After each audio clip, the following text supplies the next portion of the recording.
दोस्तों, श्रीनगर के मशहूर लाल चौक में राहुल गांधी का तिरंगा फहराना आज पूरे देश को कई संदेश दे गया। दरअसल कल शाम तक सबको यह मालूम था कि राहुल गांधी श्रीनगर में जो जम्मू और कश्मीर कांग्रेस कमेटी है उसके दफ्तर में झंडा फहराएंगे और इसी को लेकर बीजेपी कई दिनों से सवाल उठा रही थी कि क्या राहुल गांधी में इतना दम नहीं कि लाल चौक पे झंडा फहराए।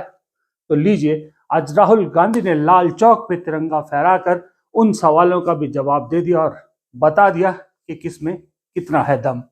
दरअसल ये लाल चौक में झंडा फहराने से न सिर्फ राहुल गांधी ने जो जम्मू कश्मीर में लोग हैं या जो कांग्रेस है उनको संदेश दिया, दरअसल देश की राजनीति में ये संदेश बहुत दूर तक गया और बहुत दूर तक पहुंचाने की कोशिश भी जानबूझ कर राहुल गांधी द्वारा की गई। इसीलिए राहुल गांधी ने आज अपने आखिरी प्रेस कॉन्फ्रेंस में इशारों में बता दिया कि दरअसल बीजेपी ये जान ले कि ये अभी तो शुरुआत है, आगे आगे देखिए होता है क्या। जैसा मैं कह रहा हूं कि ये आंधी की शुरुआत है। 2024 से पहले ये राहुल गांधी नाम की आंधी अब तूफान में बदलने वाली है। यानी कि राहुल गांधी का बीजेपी को संदेश कि इब्तिदाए इश्क है, रोता है क्या, आगे आगे देखिए होता है क्या। हमारी यात्रा, हमारी नहीं, जो ये भारत की यात्रा है, क्योंकि ये कांग्रेस पार्टी की यात्रा नहीं रही, फ्रैंकली बोलूं, इसमें कांग्रेसियों से ज़्यादा आम जनता चली है। तो ये एक प्रकार से भारत की यात्रा है, हमारी नहीं है। हम इसमें ज़रूर शामिल हुए। इस यात्रा ने एक अल्टरनेटिव विजन दिया है। तो क्लियरली अब हिंदुस्तान के सामने दो रास्ते हैं और ये सिर्फ दो रास्ते नहीं हैं, ये जीने के तरीके हैं। एक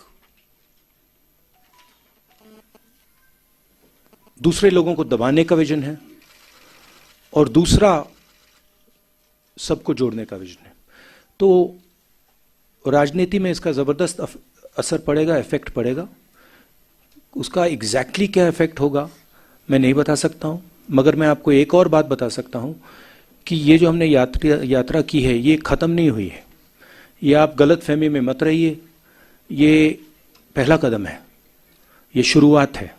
इसके बाद भी कांग्रेस पार्टी और जिस अल्टरनेटिव विजन की मैंने बात की, जो लोग उसको मानते हैं, वो और यात्रा नहीं कह सकता हूं मगर और एक्शन लेंगे। दरअसल आज की राहुल गांधी का जो श्रीनगर में जो भी प्रोग्राम हुआ, लाल चौक पे जो झंडा फहरा, उसका प्रेस कॉन्फ्रेंस हुई, उसका मैं ज्यादा विश्लेषण नहीं करूंगा क्योंकि कल दरअसल इस यात्रा का पूरी तरह से समापन होना है। जब बहुत सारी पार्टियों के साथ मिलकर राहुल गांधी एक रैली करेंगे श्रीनगर में, तब कल इसका जो इस यात्रा का पूरा विश्लेषण करने में कुछ ज्यादा आनंद आएगा और कुछ ज्यादा मजा आएगा। तो आज मैं सिर्फ इतना विश्लेषण आपके सामने रखना चाहता हूं कि दरअसल मेरे हिसाब से राहुल गांधी की आज की प्रेस कॉन्फ्रेंस में क्या निकल के आया। देखिए, राहुल गांधी की प्रेस कॉन्फ्रेंस में एक बात तो बहुत साफ निकल के आई कि राहुल गांधी इमोशनली इस यात्रा से बहुत अटैच थे। उन्होंने कहा कि मेरी जिंदगी का सबसे गहरा और सबसे खूबसूरत तजुर्बा या खूबसूरत यादें इस यात्रा की हैं। लेकिन जैसा मैंने आपको बताया कि राहुल गांधी ने संदेश भी दे दिया कि ये आंधी अब तूफान में बदलने वाली है या सुनामी में बदलने वाली है, इसके लिए तैयार रहना पड़ेगा। और साथ ही राहुल गांधी ने एक बात और साफ कर दी कि चाहे जो मर्जी हो जाए, चाहे जितना मर्जी मीडिया बोल ले, चाहे जितना मर्जी लोग बोल ले, लेकिन राहुल गांधी को पूरी उम्मीद है कि 2024 में विपक्ष एक होके मोदी सरकार को या फिर बीजेपी और आरएसएस को मात देगा। जो ऑपोजिशन यूनिटी आती है वो बातचीत के बाद, कॉन्वर्सेशन के बाद, एक विजन के बाद आती है। और ये कहना कि ऑपोजिशन बिखरी हुई है, ये सही नहीं है। ज़रूर ऑपोजिशन में डिफरेंसेस हैं, ज़रूर ऑपोजिशन में बातचीत होती है, बट ऑपोजिशन एक साथ लड़ेगी, एक साथ खड़ी होगी और विचारधारा की लड़ाई है। जो एक तरफ आरएसएस बीजेपी वाले हैं और दूसरी तरफ नॉन आरएसएस बीजेपी की फोर्सेस हैं।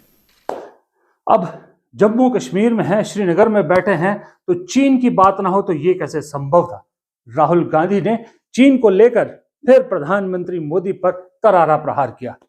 राहुल गांधी ने साफ शब्दों में कहा कि जिस तरह से चीन को लेकर अकेले प्रधानमंत्री ऐसे शख्स हैं पूरे देश में जो उस कबूतर की तरह आंख मूंद के बैठे हैं जिसके सामने बिल्ली पूरा घात लगाए बैठी है। No, see, the Prime Minister of India feels.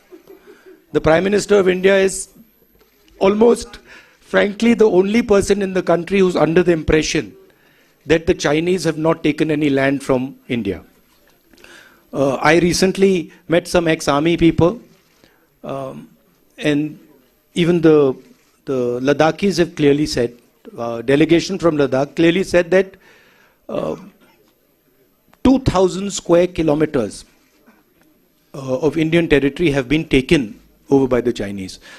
They also said that many of these patrolling points that used to be in Indian territory are now firmly in Chinese hands. I keep repeating that the approach the government is following by completely denying that the Chinese have taken our land is a extremely dangerous approach and is going to give them confidence to do even more aggressive things.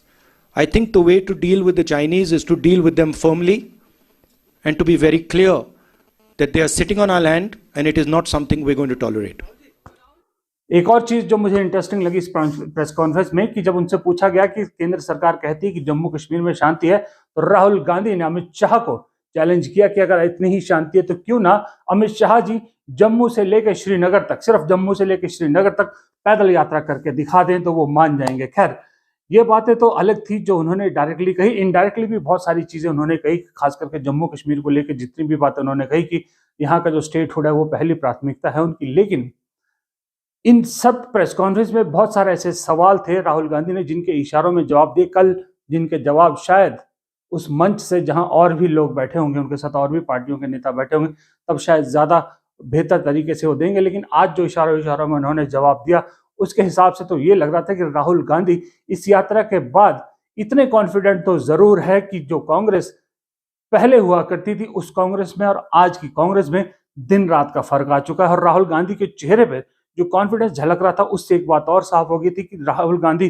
जानते हैं कि इस यात्रा में उन्होंने क्या पाया है और साथ ही ये भी जानते हैं कि इस यात्रा से कांग्रेस ने क्या पाया है। इसीलिए उनके चेहरे पर जब भी उनसे राजनीतिक सवाल अगर पूछा जा रहा था तो उन्होंने इतना कॉन्फिडेंटली अभी तक पूरी यात्रा में जवाब नहीं दिया था जितना इसमें दिया। और चाहे इशारों में ही सही, लेकिन राहुल गांधी ने यह बता दिया कि दरअसल कांग्रेस जिस कॉन्फिडेंस के साथ अब इस साल होने वाले विधानसभा चुनाव में और 2024 के चुनाव में जा रही है, तो बीजेपी की जमीन तो कहीं ना कहीं हिली हुई है, ये राहुल गांधी को पता है। और राहुल गांधी को ये भी पता है कि बीजेपी की जड़ें जो वो खोखली कर चुके हैं इस यात्रा के जरिए, अब इस बीजेपी और संघ नाम के पेड़ को कब और कैसे गिराना है ये कांग्रेस अब बखूबी जान चुकी है। और इसके लिए अब कांग्रेस इस यात्रा के बाद राहुल गांधी भी फ्री हो गए हैं और बाकी टीम भी फ्री हो गई। अब सिर्फ ध्यान इसी चीज पे दिया जाएगा कि जो बीजेपी की जड़ें हैं इनको कैसे और खोखला किया जाए ताकि 2024 से पहले ये पेड़ धराशायी हो जाए। आज के इस छोटे से वीडियो में इतना ही। उम्मीद करता हूं आपको पसंद आएगा। बाकी डिटेल वीडियो कल आपके सामने पेश करूंगा। तब तक आप मेरे चैनल को देखते रहिए, लाइक कीजिए और शेयर कीजिए, और अगर आपने सब्सक्राइब अब तक नहीं किया है तो चैनल को सब्सक्राइब भी जरूर कीजिएगा। नमस्कार।